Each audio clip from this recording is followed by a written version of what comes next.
quelque chose qui prend de plus en plus d'importance. Alors d'un côté, on peut dire c'est la valeur verte ou la décote rouge. C'est tout ce qui touche à la rénovation énergétique. Maintenant, on regarde de plus en plus à la loupe, évidemment. Ce n'est pas que des mètres carrés, c'est pas que l'emplacement, c'est aussi le coût du budget de travaux. Est-ce que par rapport au DPE, diagnostic de performance énergétique, par rapport à voilà, est-ce que vous avez de plus en plus de demandes dans le domaine? Est-ce que ça pèse sur le marché? Qu'est-ce que répond Century 21?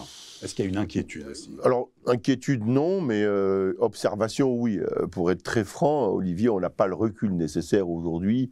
Et vous dire le contraire, ce serait vous mentir. On a des observations de comportement qui datent de la fin de l'année 2022.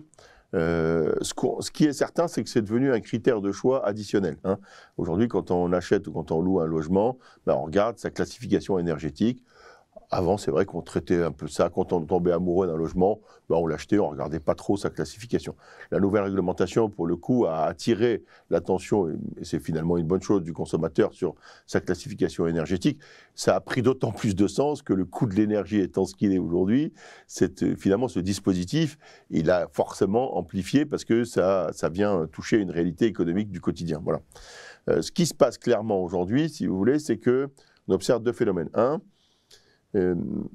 il y a beaucoup de propriétaires privés qui ne feront pas les travaux et qui vont décider de reporter sur le marché de la vente la partie locative qu'ils avaient des investisseurs privés parce qu'eux, ils ne savent pas, parce qu'ils ne veulent pas, parce qu'ils ne peuvent pas, parce qu'il y a X raisons. Parfois aussi par lassitude du statut de bailleur, peut-être pas assez reconnu, mais et finalement, ils disent, bon, puisque c'est comme ça fait 15 ans, 20 ans, ils calculent une assiette de plus-value qui finalement n'est pas trop pénalisante et ils préfèrent le vendre. Voilà. Et donc, on se retrouve avec pas mal de biens qui sont à la vente en classification F et G.